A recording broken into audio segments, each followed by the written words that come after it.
Well, hello YouTube. Welcome back to the Bison Workshop. I'm Bob, and today we're just going to do a shop score and viewer appreciation mail and parts for upcoming video. But before I start, I'd like to say welcome to being our president, Donald Trump. I wouldn't want to be in your shoes right now. You got your hands full. Also, I wanted to point out a special thank you to somebody, one of my viewers, who supported the Bison Workshop, and it was greatly appreciated.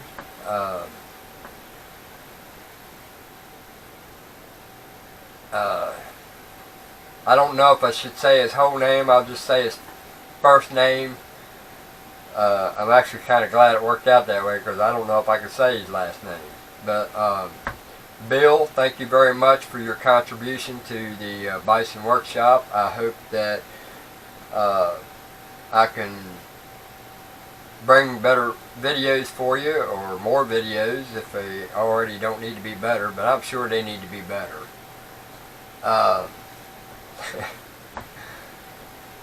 Anyway, so then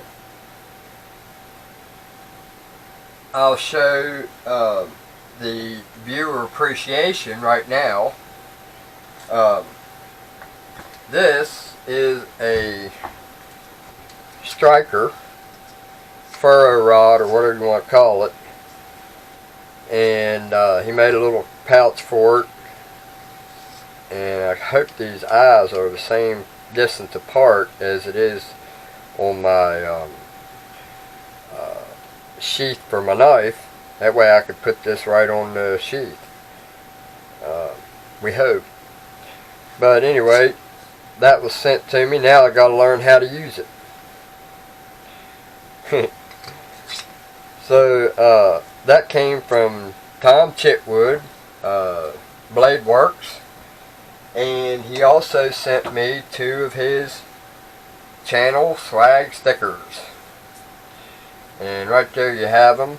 We're going to put one up on the cabinet door, and I need to put a wall back here. In fact, I might just go ahead and dedicate that wall there for stickers instead of putting anything on it. So, I'll tell you what, we'll just go ahead and put that up right this minute. Tom Chitwood, Blade Works, makes knives. And his videos are, if you're into horror movies, there's a little blood in his videos too. So let's make sure we don't put this upside down. And we're going to go ahead and put that on the wall right now.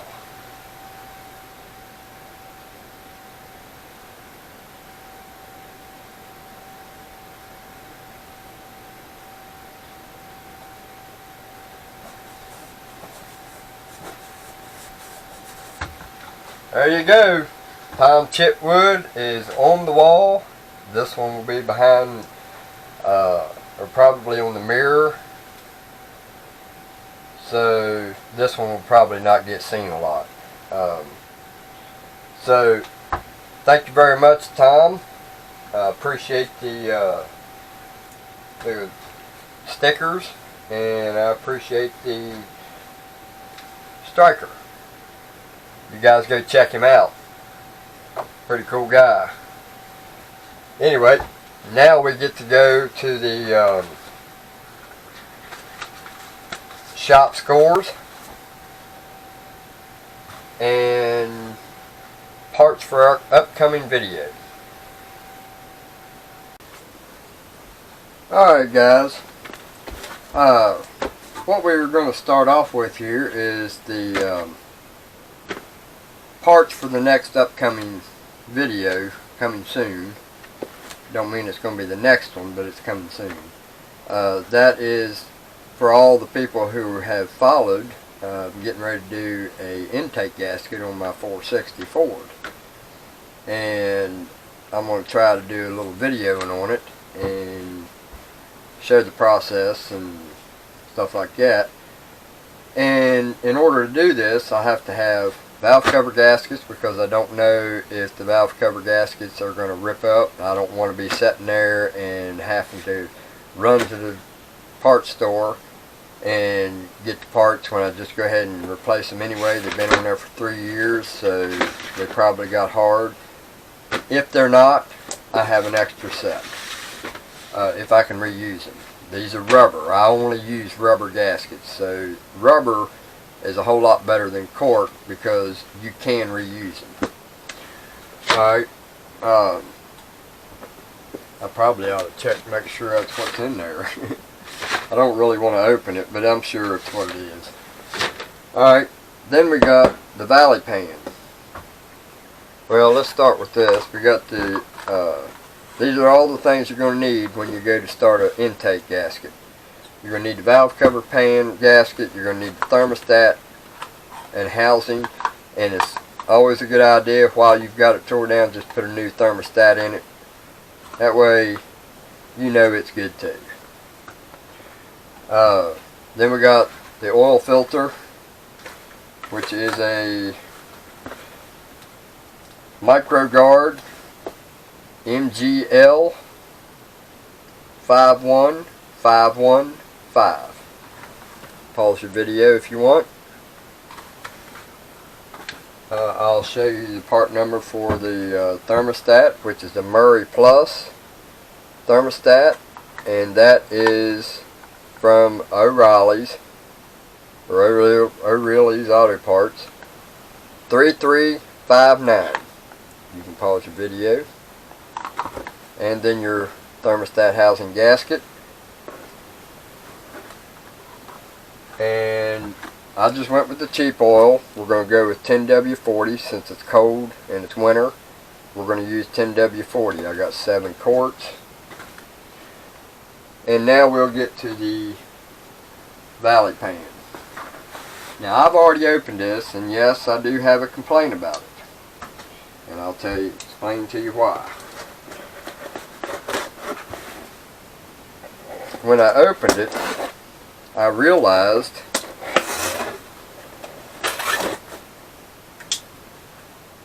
and I'll let you look at the picture right now before I open this. And this is what I got. Alright. I got the valley pan and the 2 end pieces, and they are rubber. I got the valley pan. So what do you guys see that's missing? Yeah, there's no mess ups on the beads. They're all good as far as I can see. No nicks.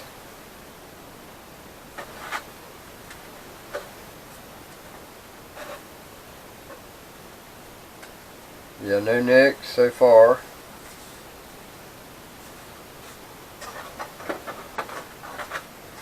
And it is marked on its front. But it's missing this gasket.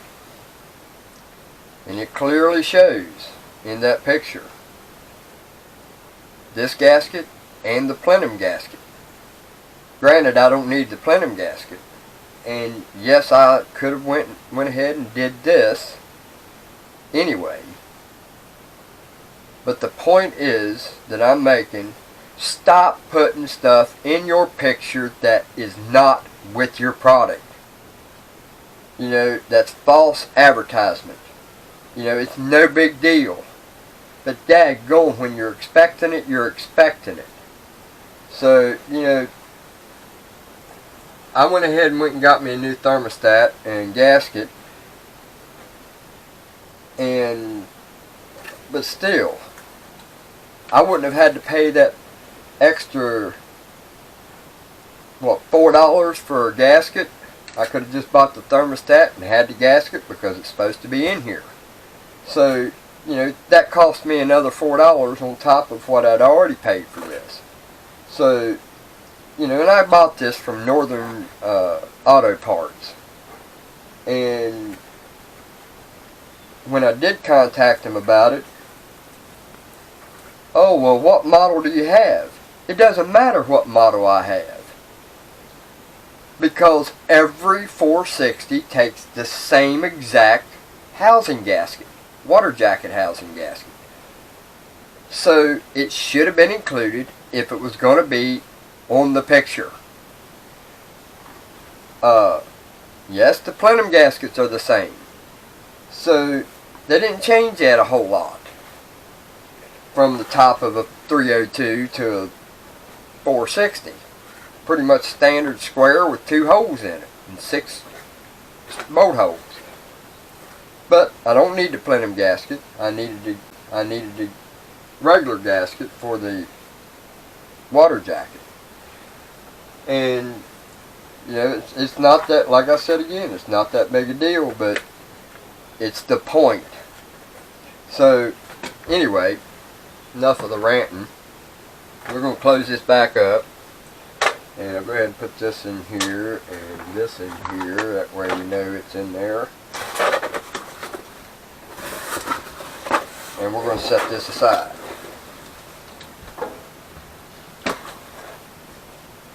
Alright, now for the shop score. We're going to move Mr. Bison out of the way. Here is our new tool for the shop. I do have it plugged in.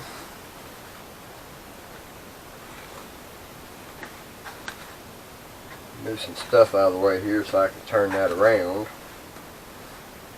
to show you guys.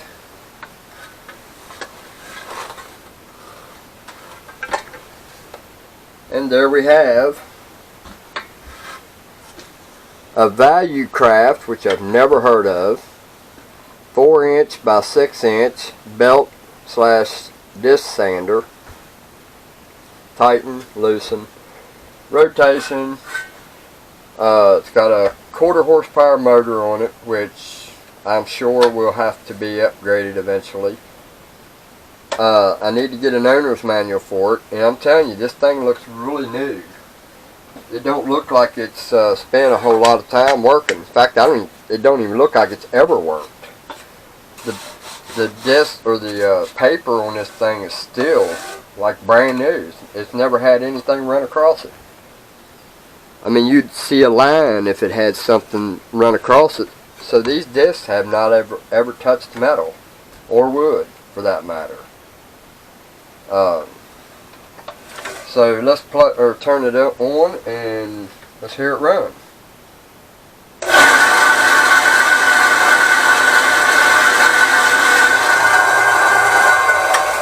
Got to do something about that cover.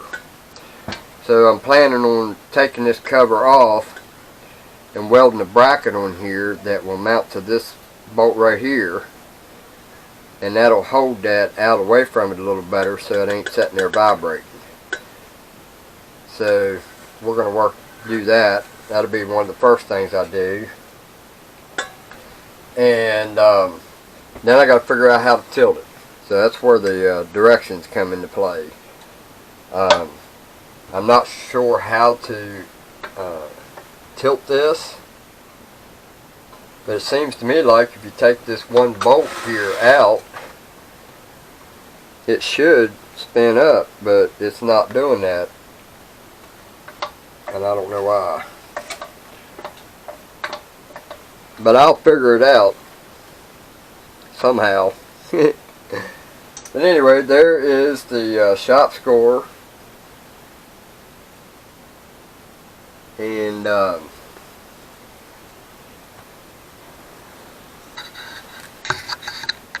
think that pretty much sums it up. I did get 4 cans of paint.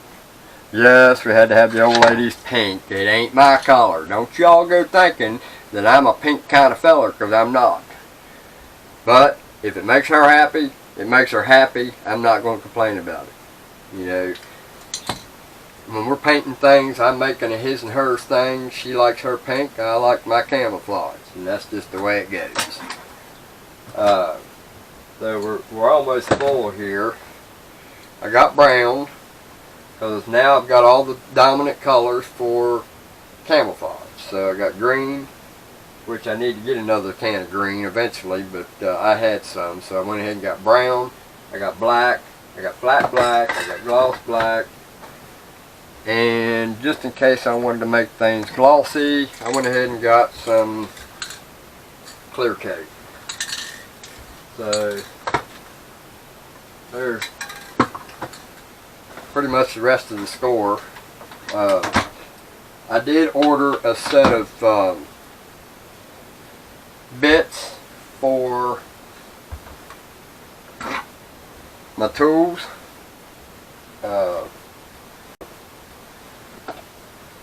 I've been needing some bits because the ones that came with these tool holders, I've pretty much wore out. I've had them for over a year, and I've turned just about every one of them, I'm sure. I have to get it under a magnifying glass, find out if I got one that's left, but you know, I pretty much wore them out, so I went ahead and ordered me a set, and I'll show you those right now.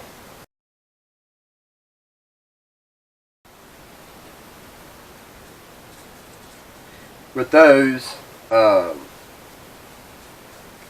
I'm going to try them out. If they don't fit this, I'm probably going to have to make a tool holder for them. I hope not. It should fit those, and that's where I have a hard time buying, is for the lathe, because I'm not real sure how you decide which insert you need. You know, they got so many numbers on them, and every single one has a different number, so you're kind of confused as to what the hell you're supposed to have without actually having a blueprint of what each number and letter and stuff like that stands for. I'm not real sure on how to measure them. I know me and Kraft had talked about it at one time, and he probably told me, but it hasn't sunk in yet. So anyway, that's pretty much it for the Bison Workshop, and we're going to go in and listen to them pick Trump's speech apart, which, by the way, was a very good speech. It was all about the people and not him. That's a good sign of a good man. And the part that impressed me was the fact that he was braver than these dumbass leftists, and included God. Amen. We need more people like him in this country. You guys have a good one. Later.